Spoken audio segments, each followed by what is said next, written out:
নির্বাচনের নামে একটা রক্তের বন্যা বয়ে যাওয়ার সম্ভাবনা আছে। একজন অলরেডি জীবন দিয়ে দিয়েছে। তার জন্য জামাত ইসলামী যদি দায়ী হয় 15 থেকে 20%, বিএনপি দায়ী হলো 80%। যে 2-4-5 দিন আগে দেশে কি এক পক্ষ আর এক পক্ষকে অস্ত্র নিয়ে ঝাঁপিয়ে পড়েন কিনা, প্রায় 20টি বছর পরে 2008 সনের একটা সাধারণ নির্বাচন হয়েছিল। এরপরে এ পর্যন্ত আমার মতো মানুষ একটি নির্বাচনে ভোট দিতে পারি নাই। কাঙ্ক্ষিত সেই ভোটের দিন আগামী 12ই ফেব্রুয়ারি বাংলাদেশের সর্বস্তরের মানুষ ভোট দেওয়ার জন্য উদ্গ্রীব হয়ে আছে, উৎসাহিত হয়ে আছে। সে সময় তার প্রাক্কালে আমরা আজকে জানুয়ারি মাসের 30 তারিখে এই বাদ মাগরিব আপনার অনুষ্ঠানে আসতে পেরেছে, এই জন্য আল্লাহ শুকরিয়া আদায় করছি। নির্বাচনটি আসলে পিসফুল ভাবে একটি নির্বাচন হওয়া দরকার। এটা সভ্য জাতির জন্য কাঙ্ক্ষিত একটি বিষয়।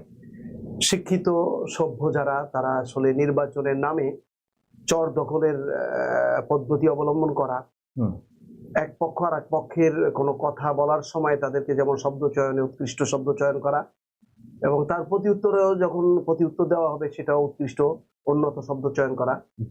একজন ব্যক্তি আরেকজন ব্যক্তিকে গালমন্দ করবে একেবারে নিকৃষ্ট শব্দ চয়ন করে, এটা খুবই দুঃখজনক। আমি মনে করি আমার যে চিন্তা চেতনা, যে আমার জীবনের শত্রুও যদি হয় কেউ, তাকে যদি আমি আক্রমণ করতে চাই, তাহলে শব্দ চয়ন অন্তত তার মর্যাদা ক্ষুণ্ণ হয় এরকম শব্দ চয়ন না করা উচিত। মানুষের মূলত রন্ধে রন্ধে শয়তানের ওয়াসওয়াসা থাকে। এই ওয়াসওয়াসার কারণেই মূলত একজন আরেকজনের উপরে রেগে যায়, এক পক্ষ আর এক পক্ষের উপর রেগে যায়। এক পর্যায়ে যে জীবন নাশের ঘটনা সংঘটিত হয়, যেটা আমরা গত পরশুদিন দেখলাম শেরপুরে সম্ভবত। তো এটা খুবই দুঃখজনক, এবং অনেকে আহত অবস্থায় হাসপাতালে আছে।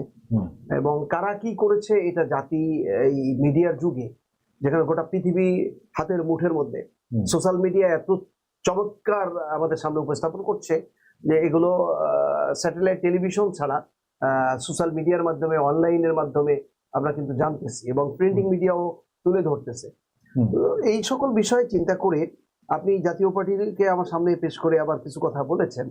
জাতীয় পার্টির ব্যাপারে আমার মনে হয় এই সরকারের উপদেষ্টারা কেউ কিছু যদি বলে থাকে, তাহলে সেটা অত্যুক্তি করছে কিনা আমি জানি না।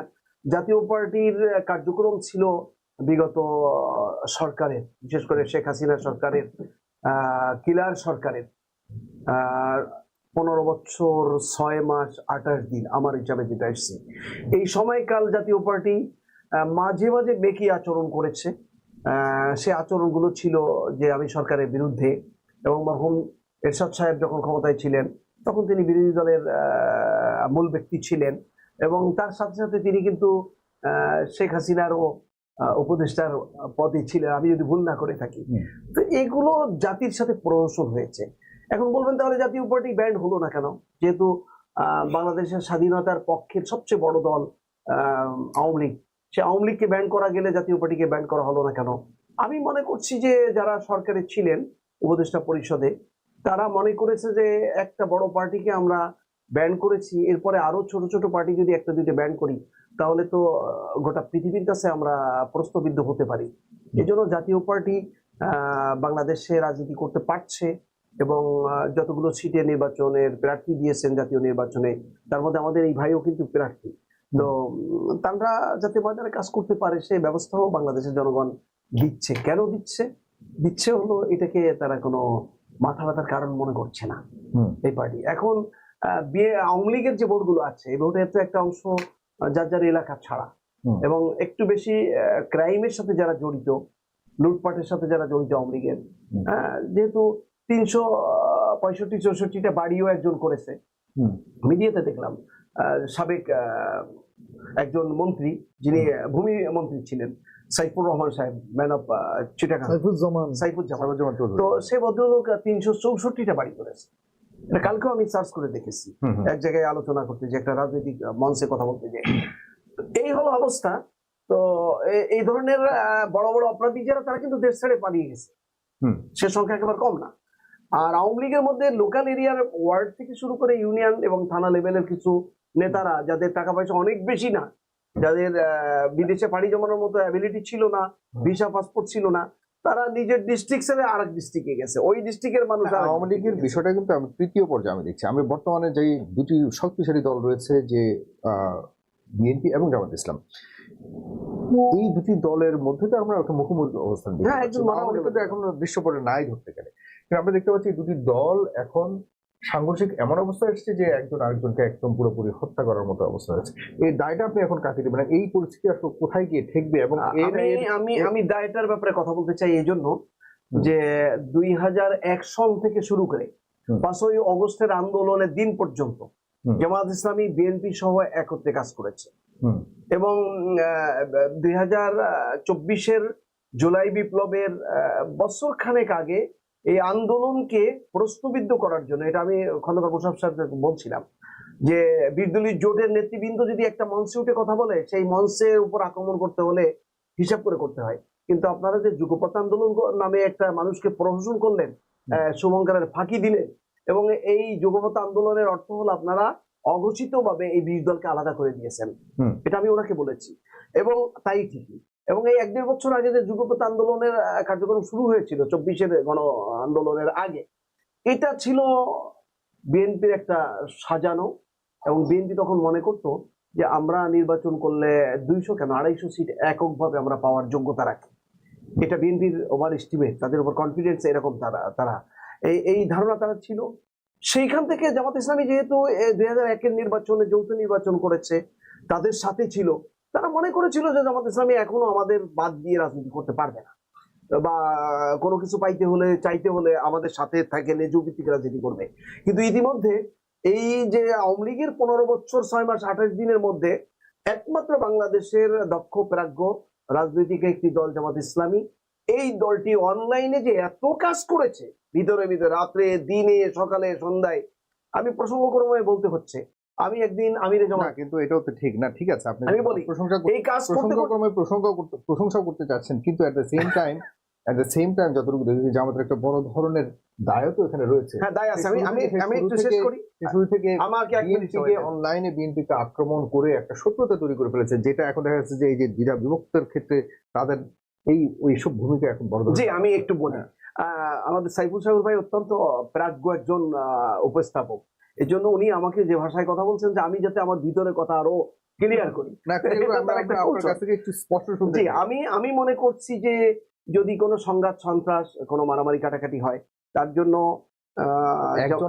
একজন অলরেডি জীবন দিয়ে দিয়েছে। আমি তো শেষ করি।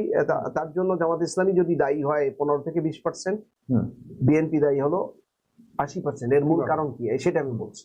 মূল কারণ হলো জামাত ইসলামী যখন প্রতিযোগিতার ময়দানে বিএনপিকে কম্পিটিশন করার পর্যায়ে স্টেজে চলে এসছে, তখন বিএনপির মাথা খারাপ হয়ে গেছে। যখন বিএনপির নেতৃবৃন্দ মানে খেই হারায় ফেলে কথা বলছে। ইভেন জনাব তারেক রহমান সাহেব, যিনি মরহুম জিয়াউর রহমানের সন্তান, খালেদা জিয়ার সন্তান, আমাদের সকলের কিন্তু এই দেশের অন্তত আওয়ামী লীগ ছাড়া সকলের কিন্তু বেগম খালেদা জিয়া এবং জিয়াউর রহমানের ব্যক্তির নাম উচ্চারণ করলেই আমাদের কিন্তু একটা শ্রদ্ধায় আমরা কিন্তু একটু নতজানু হই। শ্রদ্ধা আসে আমাদের চিন্তার জগতে, নতজানু হই না, আমরা শ্রদ্ধা বোধ করি। এবং এটা কিন্তু মৌখিক কথা না, এটা বাস্তব কথা। এর ভিতরে অনেক ব্যাকগ্রাউন্ড আছে। কিন্তু জিয়াউর রহমানের সন্তান হিসেবে তিনি 17 বছর দেশের বাইরে ছিলেন, তিনি দেশে আসলেন, তিনি এখন মিটিং গুলোতে যে ভাষায় কথা বলছেন, এই ভাষাগুলো কিন্তু জামাতকে উস্কানি দেওয়া। 71 ইস্যুতে জামাতকে যেভাবে উস্কানি দিচ্ছে, যেভাবে ঘায়েল করার চেষ্টা করছে, এই ঘায়েল করার চেষ্টা কিন্তু শেখ হাসিনা করেছে। এবং তিনি ময়মনসিংহের এই একদিন আগের যে বক্তব্য, সেখানে বলেছেন যে এক পক্ষ বা এক দল একজন দেশ ছেড়ে পালায় চলে গেছে, আর তাদের সাথে গোপনে যারা রাজনীতি করেছে তাদেরও কিন্তু এই পথের প্রতীক হতে হবে, এই কথা বলেছেন, স্পষ্ট বলেছেন। তাহলে আমি তার কাছে এই কথার প্রেক্ষাপটে প্রশ্ন হলো যে তাহলে কি তাদের সাথে গোপনে আতাত করে রাজনীতি করার কারণে মরহুম জিয়া, মাওলানা মতিউর রহমান নিজামী, আলী হাসান মোহাম্মদ মুজাহিদ, কামরুজ্জামান, আব্দুল কাদের মোল্লা, মীর কাসেম আলী মিন্টু, আল্লামা সাইদি সাহেব সহ মাওলানা এ কে এম ইউসুফ সাহেব, তাদেরকে জেলখানার প্রকোষ্ঠে এভাবে রশিদে ঝুলে ঝুলে জীবন দিতে হলো? এর অনেকেই রশিদে ঝুলে জীবন দিতে হয়েছে, তাদের সাথে আঘাত করার কারণে কি দিতে হলো? অতএব ওনার এই কথা জনগণের তাত্ত্বিক কথা না, এটা বায়বীয় কথা, এটা একটা প্রতিপক্ষকে ঘায়েল করার জন্য কথা বলেছে। তারেক সাহেব যদি আমার সামনে বসে তাহলে আমি বলতে পারবো এই কথা, যে উনি এটা জামাতকে ঘায়েল করার জন্য এই কথাগুলো বলছেন। আমি বরং তাকে আরো পরামর্শ দিব এবং আমার কথা যদি- জামাতের পক্ষ থেকে তো ঘায়ল করার জন্য হ্যাঁ, এটাও ঠিক না, এবং এটাও ঠিক না জামাত যদি করে থাকে যা করছে এটা আমরা কিন্তু পছন্দ করছি না। বলেছেন আমরা পছন্দ করছি কোটি না। টাকা দিয়ে গেছে, এখন আবার রাজনীতি করতে এটা শেষ পর্যায়ে এসে বলেছে যে তারেক সাহেব দেশে আসার পরে খোঁচাখুচি করার পরে একজন আরেকজনকে ঘায়েল করার পরে এটা শেষের দিকে এসে বলেছে। এটা তারপরে আমি মনে করি ডাক্তার শফিকুর রহমান সাহেব আমাদের শ্রদ্ধেয় ব্যক্তিত্ব, ওনার শব্দ চয়ন আরো যদি হিসাব করে করেন তাহলে আরো ভালো হবে। কিন্তু ওনাদের এই শীর্ষ পর্যায়ে যখন এই দুই পক্ষের এমন শব্দ আক্রমণ, তখন নিচের স্তরে কি অবস্থা, কি মেসেজ, তাহলে আরো জঘন্য হবে, আরো জঘন্য হবে। এবং এটার পরিস্থিতিটা সেই 12 তারিখে কোন পর্যায়ে যাবে? না, 12 তারিখের ব্যাপারে আমি আরো স্যাটেলাইট টেলিভিশনে সুষ্ঠু নির্বাচন হবে বলে মনে করেন? স্যাটেলাইট টেলিভিশনেও বলেছি যে আমার মনে হচ্ছে যে 12 তারিখে যদি আর্মি, পুলিশ বাদ দেন, পুলিশ তো 85 থেকে 90% এখনো শেখ হাসিনার নিয়োগ করা পুলিশ রয়েছে, বিশেষ করে আর্মি, বিডিআর সহ এদেশের ইন্টেলিজেন্ট ব্রাঞ্চ, বিশেষ করে আপনার সিভিল সার্ভিসে যারা আছেন, ম্যাজিস্ট্রেট থেকে শুরু করে ডিসি, এসপি সহ, তারা যদি সচেতন না হন এবং যথাযথ দায়িত্ব পালন না করেন, আর্মিদেরকে যদি ম্যাজিস্ট্রেসি পাওয়ার না দেওয়া হয়, তাহলে নির্বাচনের নামে একটা রক্তের বন্যা বয়ে যাওয়ার সম্ভাবনা আছে। আমি এটা এখন আশঙ্কা করি। আমার যতটুকু জ্ঞান, এই জ্ঞানে মনে হয় যে 2-4-5 দিন আগে দেশে কি এক পক্ষ আর এক পক্ষকে অস্ত্র নিয়ে ঝাঁপিয়ে পড়েন কিনা। ইতিমধ্যে আপনি জানেন, আপনি তো অত্যন্ত সচেতন একজন মানে প্রজ্ঞাসম্পন্ন একজন উপস্থাপক, আপনি বলেন বাংলাদেশে নির্বাচনের আগে যে অস্ত্র উদ্ধারের যে অভিযান চালানো হয় সেটা কি চালানো হচ্ছে? নির্বাচনের কয়দিন বাকি আছে? মাঝখানে 11 দিন 12 দিন বাকি আছে।